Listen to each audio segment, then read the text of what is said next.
अगर आपको कॉलेज में एक अच्छा प्लेसमेंट ग्रैब करना है और आप अभी सोच रहे हैं कि मैं ऐसा क्या करूं जिससे मेरा एक अच्छा प्लेसमेंट लगे कॉलेज में, देन ये वीडियो आपके लिए। इस वीडियो में मैं वो सारी चीज़ें डिस्कस करूंगा जिससे आपका अपने कॉलेज में एक अच्छा प्लेसमेंट लगेगा। तो चलिए वीडियो को शुरू करते हैं। तो पहला पॉइंट है, अगर आप सर्किटल ब्रांच में प्लेसमेंट लेना चाह रहे हैं देन आपको ये 5 पॉइंट्स को फॉलो करना है। फर्स्ट है DSA, सेकंड है वेब डेवलपमेंट, थर्ड है एंड्रॉयड डेवलपमेंट, फोर्थ है open source contribution and fifth है गिटहब प्रोजेक्ट्स। तो ये आपको 5 पॉइंट्स को अपने कॉलेज लाइफ में इन पांचों पॉइंट्स को इम्प्लीमेंट करना है। अगर आप इनमें से कोई भी 3 से 4 पॉइंट्स भी इम्प्लीमेंट कर लेते हैं देन आपका एक अच्छा प्लेसमेंट होगा। अब डिस्कस करते हैं कि ये जो 5 पॉइंट्स हैं इन्हें आप किस तरीके से अपने कॉलेज लाइफ में इम्प्लीमेंट करेंगे। तो पहला है DSA। DSA के लिए आपको क्या करना है, एक चैनल है जिसका नाम है स्ट्राइवर, उस पर जाइए और उनकी एक HD शीट है, उसका लिंक मैंने डिस्क्रिप्शन में दे दिया है, उसे जाके चेकआउट करना और उस सीट के सारे ही प्रॉब्लम्स को सॉल्व करने की कोशिश करना। और अगर आपने उस सीट को कंप्लीट कर लिया देन आपका एक भी प्रॉब्लम ऐसा नहीं होगा DSA का जो आपसे सॉल्व नहीं होगा। नेक्स्ट है वेब डेवलपमेंट।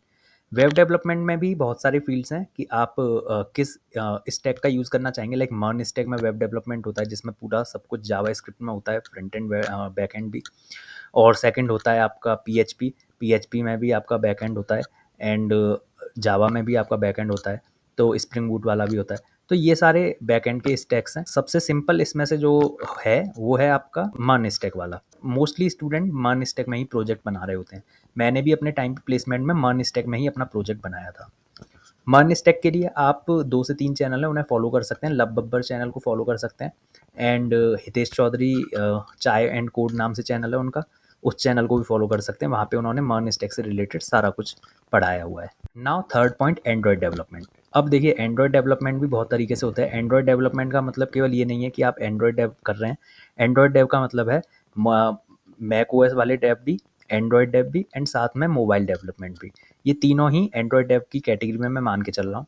अब इसमें मोबाइल डेवलपमेंट सबसे ईजी होता है in comparison to android and iOS development. और अगर बात करें एंड्रॉयड और iOS में तो दोनों ही सेम लेवल के होते हैं, बट मोस्टली स्टूडेंट एंड्रॉयड करते हैं इन कंपैरिजन टू iOS, क्योंकि एंड्रॉयड के लिए उन पे डिवाइसेस अवेलेबल होती हैं। मोबाइल डेवलपमेंट अगर आपको सीखना है तो ऐसा कोई पर्टिकुलर चैनल नहीं है, बहुत सारे चैनल अवेलेबल हैं। लैंग्वेजेस आपको फ्लटर सीख सकते हैं आप अगर आपको मोबाइल डेवलपमेंट करना है, या फिर रिएक्ट नेटिव सीख सकते हो। और अगर आपने मर्न स्टैक में वर्क किया हुआ है वेब डेवलपमेंट में देन आपके लिए रिएक्ट नेटिव सीखना इतना भी हार्ड नहीं है। एंड iOS के लिए ऐसा मैंने कभी कुछ iOS मैंने भी नहीं सीखा था, और अगर आपको सीखना है आपके पास रिसोर्सेज अवेलेबल हैं देन आप उसे भी प्रेफर कर सकते हो। या फिर मेरा प्रेफरेंस रहेगा कि आप मोबाइल डेवलपमेंट सीख लो, वो ज़्यादा ईजी होता है और प्रोजेक्ट भी उसमें अच्छे लेवल का बन सकता है आपका। Now fourth point is open source contribution. Open source contribution के लिए आप क्या करें, ओपन सोर्स कंट्रीब्यूशन के लिए आपने किसी भी कोई भी प्रोजेक्ट बनाया है लाइक मर्न स्टैक में बनाया है देन आप ओपन सोर्स प्रोजेक्ट्स के बारे में सर्च करो, मर्न स्टैक डालो गिटहब पे और आपको वहाँ पे बहुत सारे प्रोजेक्ट ऐसे मिल जाएंगे जो मर्न स्टैक में ओपन सोर्स होंगे जहाँ पर आप अपना कंट्रीब्यूशन कर सकते हो। शुरुआत में आप छोटे लेवल से कंट्रीब्यूशन स्टार्ट करो। मैंने एक डिस्क्रिप्शन में उसके लिए भी वीडियो डाल दी है, वो दूसरे चैनल की है एंड उन्होंने बहुत ही ब्रीफली बताया कि कैसे आप ओपन सोर्स कंट्रीब्यूशन कर सकते हो, तो उसे भी जाके देख लेना एक बार। Now fifth point, GitHub projects. तो गिटहब प्रोजेक्ट का मतलब है जितने भी आपने ये सब कुछ सीखा है आपको सारे ही प्रोजेक्ट्स को गिटहब पे अपडेट करना है टाइम टू टाइम। एंड आपको इस तरीके से करना है लाइक आपने फर्स्ट ईयर में कोई प्रोजेक्ट बनाया छोटा सा, अब आप जब सेकंड ईयर में होगे तो उसी प्रोजेक्ट को थोड़ा और नेक्स्ट लेवल तक लेके जाओ। लाइक शुरुआत में आपने एक टूरिज्म साइट बनाई जिसमें आपका ये था कि बस आप टूरिज्म साइट में लोगों को दिखाओगे कि क्या क्या प्लेसेस हैं घूमने के लिए। देन सेकंड ईयर में क्या करो, आप उसमें ही पेमेंट गेटवे जोड़ दो, जिससे क्या होगा लोग अगर कहीं घूमना चाहते हैं तो उसमें पेमेंट करके आप उन्हें टिकट प्रोवाइड कर रहे हो वहाँ जाने के लिए। इसी तरीके से आप थर्ड ईयर में भी उसे नेक्स्ट लेवल तक और लेके जाओ। और ये आप कैसे करोगे, गिटहब जब आपको आता होगा, गिटहब पे आप प्रोजेक्ट्स को अपने को मैनेज कर पाओगे, तब आप इस तरीके से अपने प्रोजेक्ट्स को नेक्स्ट लेवल तक लेके जाओगे। एंड ये पांचों पॉइंट्स आपके प्लेसमेंट्स के लिए बहुत इंपॉर्टेंट है। एंड नेक्स्ट पॉइंट है हमारा, ये तो था हमारा फर्स्ट पॉइंट जिसमें हमने ये सारे पॉइंट इंक्लूड किए 5 पॉइंट्स। सेकंड पॉइंट है हमारा रेज्यूमे एंड लिंक्डइन प्रोफाइल। तो आपको अभी अगर आप कॉलेज में एंटर करने वाले हो या अभी तक आपने लिंक्डइन प्रोफाइल नहीं बनाई है तो आपको लिंक्डइन प्रोफाइल आज ही बनानी है।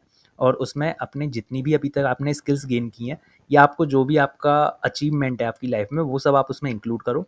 और जितना भी आपके रिलेशन में लाइक जो भी आपके स्टडी से रिलेटेड लोग हैं उन सबको वहाँ पे फॉलो कनेक्ट वगैरह करो, जिससे आपका थोड़ा रीच बढ़ेगा।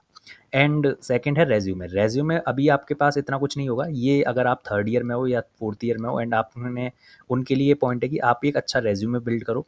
रेज़्यूमे में क्या होना चाहिए, एटलीस्ट 3 प्रोजेक्ट होने चाहिए आपके, जिसमें 3 प्रोजेक्ट्स में से 1 प्रोजेक्ट ऐसा होना चाहिए जो नेक्स्ट लेवल हो, 2 प्रोजेक्ट आपके मिनिमम लेवल के भी हो सकते हैं।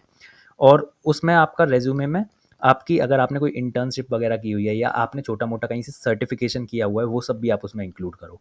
और code forces, leet code, CodeChef, अगर आप कहीं पे भी कोडिंग करते हो, कॉम्पिटिटिव प्रोग्रामिंग करते हो, देन उसकी अपनी प्रोफ़ाइल का वहाँ पे ऐड करना है प्रोफ़ाइल को, जिससे लोग अगर आपके रेज़्यूमे को देखें तो आपकी उस प्रोफ़ाइल पे जा सकें। नेक्स्ट पॉइंट है कि अगर आपने अभी तक कोई भी इंटर्नशिप नहीं की है, देन आप इंटर्नशिप्स के लिए अप्लाई करना स्टार्ट कर दो। मैं आपको ये 2 ऐसे चैनल बता रहा हूँ जिन्हें आप इन टेलीग्राम पे फॉलो कर लेना और लिंक्डइन पे भी फॉलो कर लेना। इन पे बहुत सारी एक्स्ट्रा जो ऑफ कैंपस अपॉर्चुनिटीज़ होती हैं वो आती हैं, जिसमें से पहला चैनल है कृष्णा, उसका लिंक मैंने डिस्क्रिप्शन में डाल दिया and second one is intern free, उसका लिंक भी डिस्क्रिप्शन में। इन दोनों चैनल्स को फॉलो कर लेना। इन पर आपको जितनी भी ऑफ कैंपस इंटर्नशिप या प्लेसमेंट से रिलेटेड इन्फॉर्मेशन है सारी मिलेगी। जितनी भी बड़ी-बड़ी कंपनीज़ होती हैं, गूगल, माइक्रोसॉफ्ट, एडोबी, सेल्सफोर्स, सारी ही कंपनीज़ की जितनी भी ओपनिंग्स होती हैं प्लेसमेंट्स के लिए, वो सारी उस चैनल्स पे आपको मिल जाएँगी। And the last point is practice communication and mock interviews. ये एक ऐसा पॉइंट है जिसे बहुत सारे स्टूडेंट मिस कर देते हैं अपनी इंटर्नशिप एंड प्लेसमेंट के टाइम पर। आपको एक तो कम्युनिकेशन स्किल्स को बेटर करना है। कम्युनिकेशन स्किल्स आप कैसे बेटर कर सकते हो? कोशिश करो आप जितना ज़्यादा हो सके अपने दोस्तों से या किसी भी व्यक्ति से इंग्लिश में बोलना स्टार्ट करो, क्योंकि इंटरव्यूज़ में आपका जो सामने वाला इंटरव्यूअर होता है वो मोस्टली इंग्लिश में बात कर रहा होता है और आप भी अगर उनसे इंग्लिश में बात करोगे तभी आपका वहाँ कम्युनिकेशन हो पाएगा अच्छे से। एंड बहुत बार होता है, मेरे साथ भी हुआ था, लाइक मैंने सैमसंग का जब इंटरव्यू दिया था और उस टाइम क्या हुआ था, मेरे को इतना ज़्यादा कम्युनिकेशन स्किल्स इतना बेटर नहीं था, जिसकी वजह से मैं एचआर राउंड में डिस्क्वालीफाई हो गया था। और अगर आपने भी अभी भी आपके पास कम्युनिकेशन स्किल्स नहीं है और आपको वैसे बहुत नॉलेज है सीपी वगैरह की, तो भी आपकी दिक्कत आएगी बहुत ज़्यादा। एचआर राउंड में वो ये सभी चेक करते हैं कि क्या आपकी कम्युनिकेशन स्किल्स कैसी हैं, आपके बोलने का तरीका कैसा है, ये सब भी मैटर करता है। And last point is mock interviews. Mock interviews आपको देने हैं। आप ऐसा कर सकते हो, आपके जो भैया-दीदी हैं, जो सीनियर्स हैं आपके कॉलेज में, उनसे बोलो कि भैया आपका कोई इंटरव्यू हुआ होगा, तो आपने जैसा आपके साथ इंटरव्यू हुआ वैसा ही आप मेरे साथ कंडक्ट करो। इस तरीके से क्या होगा, आपके सीनियर्स जो होंगे वो आपके साथ इंटरव्यू कंडक्ट करेंगे, तो आपको एक अनुभव मिलेगा कि किस तरीके से इंटरव्यूज़ में परफ़ॉर्म किया जाता है। एंड मोस्टली कॉलेज में ये क्लब्स होते हैं बहुत सारे जो ये सारी चीज़ें कराते हैं, लाइक आईआईटी पटना में भी हमारे जो सीनियर्स थे, उन्होंने हमारे मॉक इंटरव्यूज़ वगैरह करवाए थे, प्लेसमेंट और इंटर्नशिप से पहले।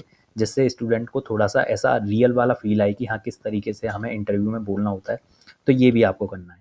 तो कैसी लगी आपको वीडियो? मुझे इस कमेंट सेक्शन में बताना और अगर मैंने कोई भी प पॉइंट मिस किया है देन वो भी बताना। चलिए मिलते हैं अपनी नेक्स्ट वीडियो में, तब तक के लिए गुड बाय।